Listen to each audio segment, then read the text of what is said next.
Bonjour à tous. Bienvenue dans ce podcast. Si c'est la première fois que vous écoutez, je suis vraiment contente que vous soyez là.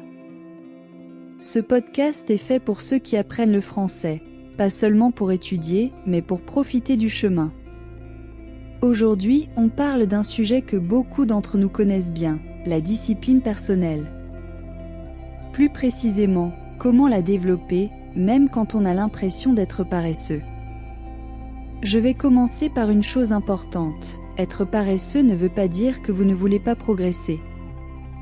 Souvent, ça veut dire que vous êtes fatigué, débordé, ou peut-être que vous avez perdu le plaisir de découvrir quelque chose de nouveau.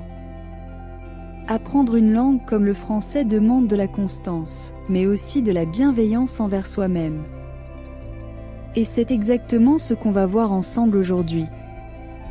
On entend souvent dire qu'on est paresseux. On se le dit à nous-mêmes, parfois on l'entend autour de nous aussi. Mais qu'est-ce que ça veut vraiment dire, être paresseux quand on apprend une langue? Je crois que ce mot cache autre chose. La plupart du temps, ce n'est pas qu'on ne veut rien faire. C'est qu'on ne sait plus par où commencer. Ou alors, on a peur de ne pas réussir. Ou bien on est juste épuisé. Apprendre le français demande de l'énergie. Et si vous n'en avez pas assez aujourd'hui, ce n'est pas grave. Personne ne vous juge ici. Parfois, il suffit de comprendre d'où vient cette fatigue pour avancer un peu mieux. Peut-être que vos objectifs sont trop grands. Peut-être que vous vous forcez à faire des choses qui ne vous plaisent pas. Ou peut-être que vous avez besoin de repos. Quoi qu'il en soit, vous n'êtes pas seul. Et avec un peu de douceur, on peut retrouver la motivation, même si elle arrive lentement. Beaucoup de gens pensent que la discipline, c'est se forcer à faire quelque chose même quand on n'en a pas envie. Mais je ne suis pas sûre que ce soit la bonne approche, surtout quand on apprend une langue. La vraie discipline, ce n'est pas d'essayer de courir quand on n'a même pas la force de marcher. C'est plutôt d'apprendre à avancer, même lentement. C'est de trouver un rythme qui vous ressemble et qui vous fait du bien. Quand j'ai commencé à apprendre l'anglais, je me disais, il faut que je travaille 2 heures par jour. Évidemment, je n'y arrivais pas. Et chaque jour où je n'atteignais pas cet objectif, je me sentais encore plus mal. Puis j'ai changé mon approche. J'ai décidé de commencer avec seulement 5 minutes par jour. Juste 5 minutes. Et bizarrement, ça a marché. Parce que la discipline, ce n'est pas être dur avec soi-même. C'est créer des habitudes douces, mais régulières. Des petites choses qu'on fait tous les jours, sans se battre contre soi.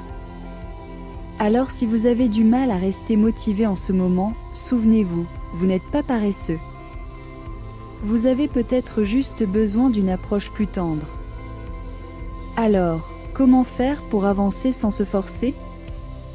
Comment construire une discipline qui ne ressemble pas à une punition? Je vous propose quelques idées simples, faciles à mettre en place et surtout, très douces avec vous-même. Tout d'abord, commencez petit. Très petit. Au lieu de vous dire « je dois apprendre le français tous les jours pendant 1 heure », essayez plutôt 5 minutes.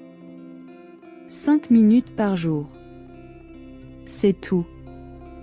Ces 5 minutes peuvent être aussi simples que lire une phrase en français, écouter un mot que vous ne connaissez pas, ou même juste répéter un son à haute voix.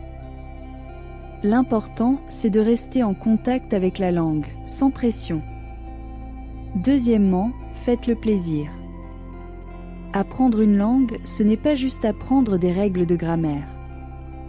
C'est aussi découvrir une culture, une musique, une façon de penser. Alors trouvez ce qui vous plaît. Un film français? Une chanson? Une vidéo YouTube drôle? Mélangez l'apprentissage avec le plaisir.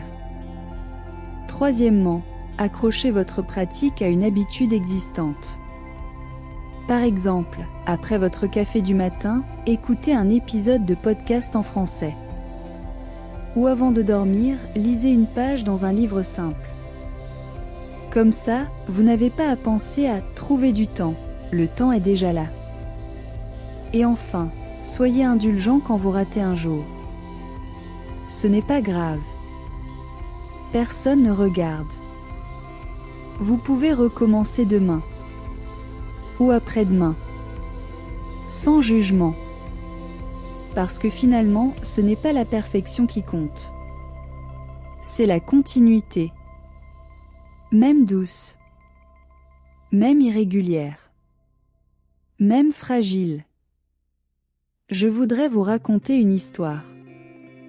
Celle d'une personne qui, comme beaucoup d'entre vous, voulait apprendre le français avec motivation et régularité.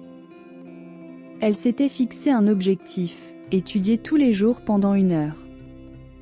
Elle a tenu quelques jours. Puis la fatigue est venue. La routine a pesé. Et un matin, elle n'a plus eu envie de rien. Elle s'en est voulu. Elle s'est dit qu'elle n'avait pas assez de volonté. Qu'elle était paresseuse. Alors elle a arrêté. Pendant plusieurs semaines, elle n'a plus touché un livre, ni écouté un podcast. Et plus le temps passait, plus elle se sentait coupable. Puis un jour, par hasard, elle a entendu une chanson française dans un café. Elle ne comprenait pas tout, mais quelque chose l'a touchée. Le ton.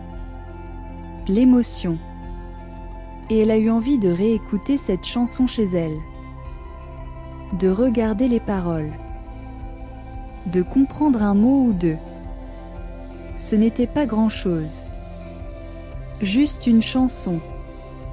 Mais c'était un début. À partir de ce moment-là, elle a changé son approche. Elle ne s'est plus obligée à faire 1 heure d'études par jour. Elle a juste essayé d'écouter une chanson ou de lire un court texte quand elle en avait envie. Sans pression. Sans culpabilité. Et petit à petit, sans même s'en rendre compte, elle a retrouvé le plaisir. Celui d'apprendre doucement à son rythme. Parce que c'est ça aussi, la discipline. Ce n'est pas toujours suivre un emploi du temps strict. C'est aussi savoir revenir, même après une pause. C'est accepter de recommencer, sans jugement. Et si vous êtes en ce moment dans une période où vous avez l'impression de ne rien faire, souvenez-vous de cette histoire. Vous pouvez recommencer. Même aujourd'hui. Même avec une chanson. Même avec une seule phrase. Apprendre le français, comme toute nouvelle compétence, demande de la patience. Et surtout, de la bienveillance envers soi-même. On a vu aujourd'hui que ce qu'on appelle souvent de la paresse n'est pas vraiment un manque de volonté. C'est souvent un signe qu'on a besoin de repos, de plaisir ou d'un objectif plus doux. La discipline ne veut pas dire se forcer tous les jours. Elle veut dire trouver une manière de continuer, même quand on n'a pas envie. Même quand c'est difficile. Même quand on avance lentement. Et si vous avez du mal à rester régulier ces jours-ci, rappelez-vous, il n'y a pas de course à faire. Il y a juste un petit pas à poser, chaque jour, quand vous le pouvez. Peut-être que ce pas, c'est une phrase en français. Peut-être que c'est une chanson. Ou simplement une conversation avec vous-même dans la langue. C'est déjà beaucoup. Je vous propose une dernière chose avant de terminer. Répétez-moi ça avec moi, dans votre tête ou à voix haute. Je suis capable. Je fais des petits pas. Et c'est suffisant. Merci d'être là. Merci de continuer, même quand ce n'est pas facile. À très bientôt pour un nouvel épisode. Portez-vous bien.